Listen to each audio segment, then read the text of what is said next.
पंचायत की कई उम्मीदें होती है।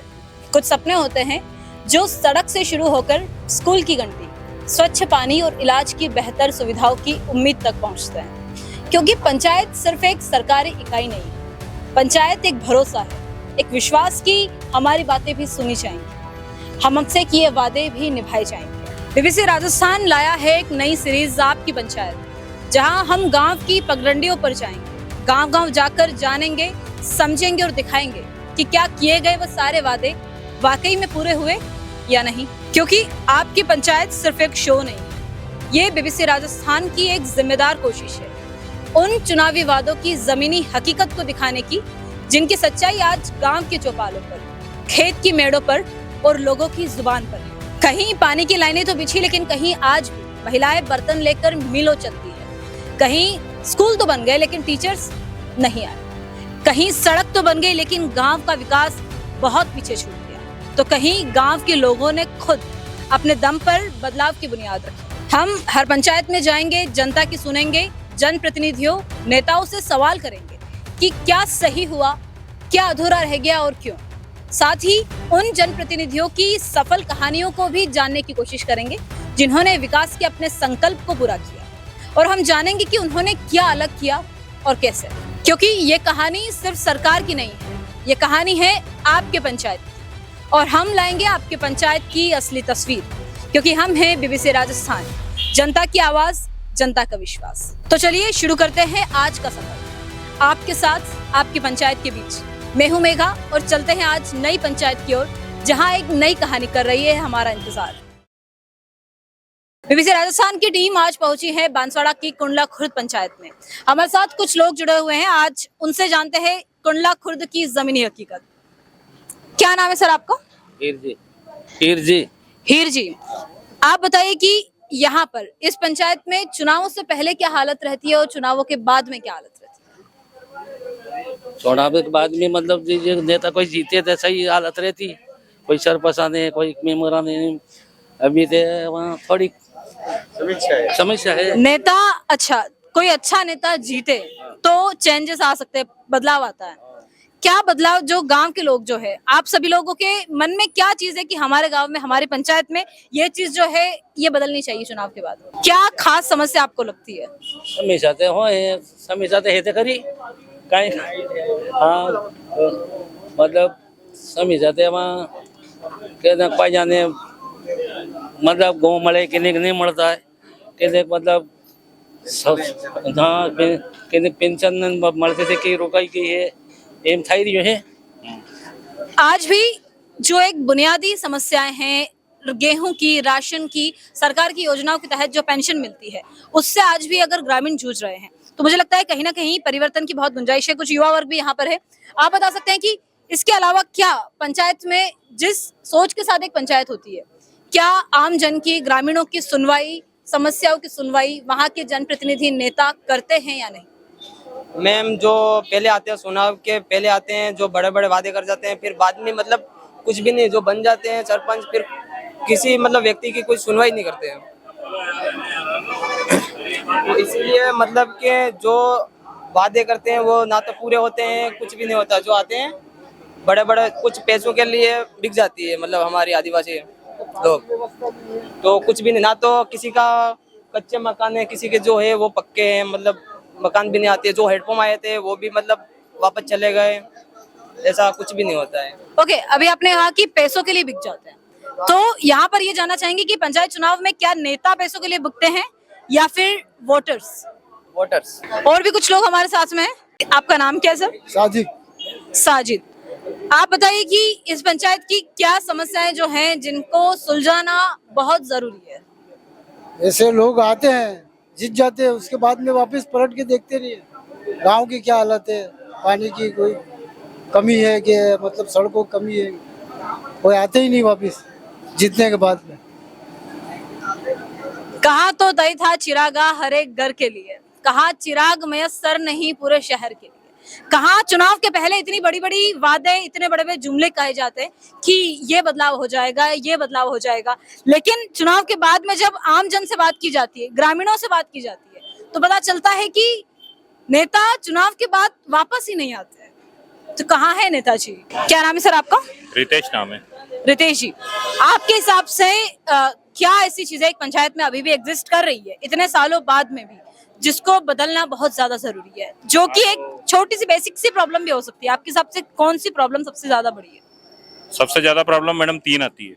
एक तो सड़क की प्रॉब्लम जो रहती है मेन, वो दूसरी जल की व्यवस्था, और तीसरी लाइट। अगर ये तीनों मिलेगी तो पब्लिक उन्नति की ओर ज्यादा बढ़ेगी, ये मेरा कहना है। बेसिक बुनियादी समस्याएं सामने आ रही है, सड़क, पानी, बिजली, स्कूल। कम से कम आजादी के, लोकतंत्र के इतने सालों बाद शिक्षा, जी आपके हिसाब से शिक्षा, सड़क, पानी। Thank you sir. Kundla Khurd के लोगों से बात करके पता चलता है कि आजादी के, लोकतंत्र के इतने वर्षों बाद, लगभग एक शतक के बाद में भी अगर राजस्थान के किसी सीमावर्ती जिले के सुदूर गांव के लोग बुनियादी चीजों को लेकर परेशान हैं, समस्याएं इतनी भी बड़ी नहीं है कि जिनको सुलझाया ना जा सके, तो ये कहीं ना कहीं बहुत ही ऐसी बात है कि जिसमें परिवर्तन की गुंजाइश है। अभी यहाँ पर एक किराना की दुकान है जहाँ पर जिसे हैंडल कर रही है एक महिला। बहुत अच्छा लग रहा है देखकर कि एक महिला जो है बहुत अच्छे से सारा हिसाब, सारा किराना की दुकान को संभाल रही है। इनसे बात करते हैं और देखते हैं कि आधी आबादी की नजर से पंचायत कैसी नजर आती है। इनसे बात करते हैं और इनसे जानते हैं कि इनके हिसाब से क्या समस्याएं इन्हें नजर आती है इस पंचायत में। ओके, क्या नाम है आपका? कांता। कांता, आप बताइए कि आपके पंचायत में, आपके गांव में क्या ऐसी समस्याएं हैं जो आपको लगता है कि बहुत ज्यादा है? समस्या थी मैडम तारी खूब लेटरिन बाथरूम ने आई पानी बूढ़ी जाए, आई तालाब आवी जाए, अनाज नहीं पाके खेती। यहाँ पे तालाब खेतों तक आ जाता है, बूढ़ जाए, तालाब की पाल भी नहीं है। बाथरूम जावा की जगह नहीं मिले हमारी। स्वच्छता अभियान का क्या हुआ? हमने तो सुना कि जावा की जगह ही नहीं, बूढ़ जाए जमीन सब। जमीन सारी आपके पास में वॉशरूम की, बाथरूम की जगह नहीं है, राइट? तो जो स्वच्छता अभियान में आपको मिला होगा, जहाँ पर आपको वॉशरूम बनाने के लिए पैसे दिए गए होंगे पंचायत से, वो हुआ है? पेल ने डोकरा इन्हें काटी थे, हमार बाथरूम जुए, हमार काई भी जुए, हमार अनान भी नहीं पाके आई बूढ़ी जाए, फिर हियालाम भी नहीं खाई बकी, पानी खा सकते जाए। जमीन बंजर है, अनाज नहीं पक पा रहा है, तालाब की पाल नहीं है, पानी खेतों तक, गांवों तक आ जा रहा है। स्वच्छता अभियान के इतने सालों के बाद में भी एक बुनियादी वॉशरूम, बाथरूम, बहुत छोटी बात हो सकती है बाकी लोगों के लिए, लेकिन आज भी वो नहीं है, बाथरूम की जगह नहीं है। तो एज अ वुमन, एक महिला की तौर पे जब बाथरूम नहीं होता है तो किन परेशानियों का सामना करना पड़ता है आपको? धंधा करी खा हूँ करा दीजे कटे जाता रे, खेतों में जाना पड़ता है, खेती में ते नहीं दे धंधा करी खा हूँ करा, खुली जमीन पे जाना पड़ता है वॉशरूम के लिए, बाथरूम के लिए, राइट? ते खुली जगह वे तारी जाएगी। हमारे साथ कुछ और लोग भी जुड़े हुए हैं। गांव की एक छोटी सी चाय की दुकान है जहां पर ग्रामीण सब मिलकर चाय पी रहे हैं, चाय पे चर्चा हो रही है। इन लोगों से जानते हैं कि क्या है यहाँ के हालात। क्या नाम है सर आपका? गोपाल मचान नाम है मेरा। गोपाल मचान जी, आपके हिसाब से आपके गांव की, आपकी पंचायत की बेसिक समस्याएं क्या हैं जो कि अभी तक सॉल्व नहीं हुई है? समस्या क्या है, हमारे ग्राम पंचायत कुंडला खुर्द है और हम यहाँ, हमारे पास में आगे केसरपुरा पंचायत लगती है, यहाँ लास्ट में हमारे पंचायत की सीमा है। ठीक है, कोई भी काम होता है तो हमारा कोई सरपंच ना तो सुनता नहीं, आता है यहाँ बैठ के कभी चाय पीता, बैठ के चला जाता। तो हमारे क्या समस्या है, तो बाथरूम की, कोई बाथरूम की व्यवस्था कहीं नहीं है।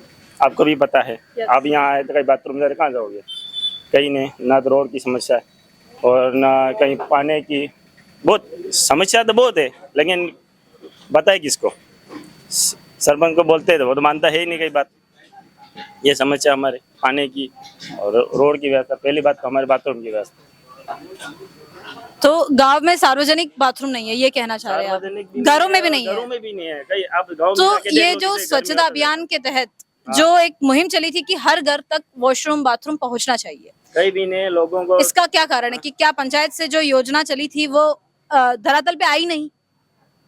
योजना पता नहीं आगे से आती है कि नहीं आती पता नहीं। लोगों को बोलते थे खड्डा खोदो, तो लोगों ने खड्डा खोद दिया, लेकिन आगे से कोई बजट ही नहीं आया तो क्या करे लोग? अच्छा, बजट आया ही नहीं है? बजट आया वो तो अब जानो और पंचायत वाले जाने, बजट आता है नहीं आता क्या पता।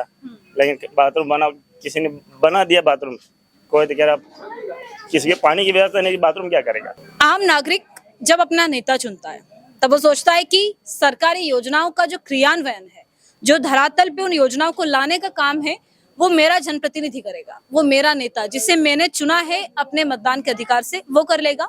और मैं अपनी रोजमर्रा की जिंदगी पर ध्यान दूंगा, मैं अपने रोजगार पर ध्यान दूंगा। लेकिन जब जमीनी हकीकत को जानते हैं तो पता चलता है कि एक इतना फेमस अभियान मैं कहना चाहूंगी, जो कि पूरे विश्व में भारत का स्वच्छता अभियान चारों तरफ बातें हुई, लेकिन जब एक गांव में पंचायत में आके हम बात करते हैं तो पता चलता है कि कोई बजट नहीं है, कोई इसका धरातल पे काम ही नहीं है। बाथरूम जैसी एक छोटी सी बात, बाथरूम जैसी एक मूलभूत सुविधा का भी अगर अभाव है तो विकास की बात कैसे की जाए। बाथरूम की प्रॉब्लम हमने बहुत से लोगों से जान ली, उसके बाद में भी कई ऐसी मूलभूत बेसिक समस्याएं हैं जिनसे कुंडला खुर्द पंचायत आज भी जूझ रही है। ऐसी कौन सी और समस्याएं हैं? समस्या देखो, पहले तो छोटी बात बताते अपन, घरों में व्यवस्था क्या चाहिए अपन को? बाथरूम की। बाथरूम की व्यवस्था सरकार से नहीं होती, फिर दूसरा क्या करे? ना तो रोड बना है, फिर बाद में कहीं वो मकान कहाँ से बना देंगे? 12 घंटे में 4 घंटे या 5 घंटे लाइट आती है हमारे, बस। किसी को फोन करे, कोई जैन को फोन करते, किसी को लाइनमैन को फोन करे, आगे से बने 33 बने, कोई फाल्ट है वो है, कोई देखता ही नहीं। एक शहर में रहने वाला आम व्यक्ति अगर 24 घंटे में 3 से 4 घंटे बिजली अगर गुल हो जाती है तो ये एक बहुत बड़ा मुद्दा बन जाता है, मीडिया के लिए भी मुद्दा बन जाता है। लेकिन यहाँ पर 24 घंटे में मुश्किल से 3 से 4 घंटे बिजली आ रही है। और आपने बताया कि यहाँ पर पानी की क्या पानी पीने लायक है? पानी तो देखो कभी आता ये सुबह, कभी 7 बजे आती, हमारे यहाँ पास में नल है, कभी 7 बजे आता और कभी तो आता ही नहीं है। और पानी ही नहीं आता, कोई टाइम है नहीं इसका, पानी का टाइम ही नहीं उसका। अभी 2-4 साल हो गए, 4 साल में अभी तक पानी आया नहीं है। अभी मुश्किल से कभी, अभी तो आता ही नहीं बारिश में। जब गर्मी में आता है महीने में 1-2 हफ्ते में पानी आता, मुश्किल से 1-2 दिन चलता है, पानी नहीं आता है। कोई देते नहीं, टाइम पे देते नहीं, पानी का कोई टाइम ही नहीं। पानी मॉर्निंग में देने का टाइम नहीं, बंद करने का टाइम नहीं, पानी कब देते कोई पता नहीं चलता। चालू कर देते ना तो भैंसों का पानी, हम लोग खुद परेशान है बहुत सारे पानी से हमारे बहुत परेशान है पानी की। हमारे ये आगे जाके देखो पाटला पंचायत में कैसे बहुत बुरा हाल हो रहा है, पानी मिलता ही नहीं पीने के लिए पानी। किसी से बता रहे कंप्लेन करे तो किससे करे? हमें कोई इतना आइडिया नहीं, हमें इन्फॉर्म नहीं। कंप्लेन करे किसे और एप्लीकेशन दे किसी, और किससे मिले कि ये पानी चालू हो जाए? क्या आयरनी है कि जिस जिले को 100 द्वीपों का शहर कहा जाता है, वहां पर पानी जैसी एक बेसिक चीज के लिए इतनी सीमावर्ती पंचायत परेशान हो रही है। और पानी के अलावा ऐसी कौन सी समस्याएं हैं जिनसे आसपास की पंचायत, यहाँ की पंचायत बहुत ज्यादा परेशान है? स्कूल्स कैसे हैं? यहाँ के स्कूल्स कैसे हैं? यहाँ पर स्कूल्स है, हायर सेकेंडरी तक, सीनियर सेकेंडरी तक स्कूल्स है यहाँ पर? यहाँ से 5 किलोमीटर, यहाँ से 5 किलोमीटर दूर। यहाँ पर कहाँ तक की शिक्षा हो सकती है बच्चों की? ये तो 5 तक है, 5वीं तक ही है। प्राइमरी स्कूल्स है यहाँ पर। प्राइमरी स्कूल्स के हालात कैसे हैं? टीचर्स भी टाइम पे नहीं आते, क्या पता कब कितने बजे आते हैं टीचर, कोई आइडिया नहीं। और बच्चे भी क्या, अभी तो सब स्कूल ऐसे ही हो रहे हैं, बैठने लायक स्कूल ही है नहीं। क्या आप स्कूल की इमारत की बात कर रहे हैं? हाँ, इमारत की बात करो, बैठने लायक स्कूल ही नहीं, सब जगह जर्जर हो रहा है। पानी की बारिश में तो बच्चे आते ही नहीं टाइम पे। स्कूल की इमारत, हाल ही में हमने एक हादसा देखा और यहाँ पर भी हमें सामने आई ये बात कि स्कूल की इमारत इतनी जर्जर है, इतनी कमजोर है कि बच्चे वहां पर बैठ नहीं सकते हैं। कि यहाँ के जो लोकल नेता हैं, जो सरपंच है, वार्ड पंच है, उप सरपंच है, उन लोगों को इन सारी समस्याओं के बारे में पता है? क्या आप लोगों ने उनको अवगत कराया है? सबको पता है, उनको क्यों नहीं पता? गांव की समस्या उनको कैसे नहीं पता होगा? तो समस्या कैसे नहीं पता होगा उनको? तो कौन है सरपंच यहाँ पर, क्या नाम? अशोक डामर सरपंच है, कुंडला खुर्द के अशोक जी डामर सरपंच है। तो आप लोग जब अपनी समस्याओं को लेकर उनके पास शिकायत के लिए जाते हैं तो क्या ऐसी बातें हैं? कुछ तो, क्योंकि वो उत्तरदायी है इन सारी समस्याओं के, वो जिम्मेदार हैं, जवाबदार हैं, तो क्या जवाब आपको वहां से मिलता है? जवाब तो क्या मिलता है, आगे किसी को फोन करते हैं, कलेक्टर साहब को, कई नेता को फोन करते हैं, विधायक को, एमएलए को, ये चलो ये काम अपन 8 दिन 15 दिन महीने में जो भी कर देंगे, तो बस वो 8 दिन गए भूल जाते। ओके, कुल मिला के टालम टोल चलती रहती है। यस, टालम टोल चलती रहती है। Thank you sir, thank you so much.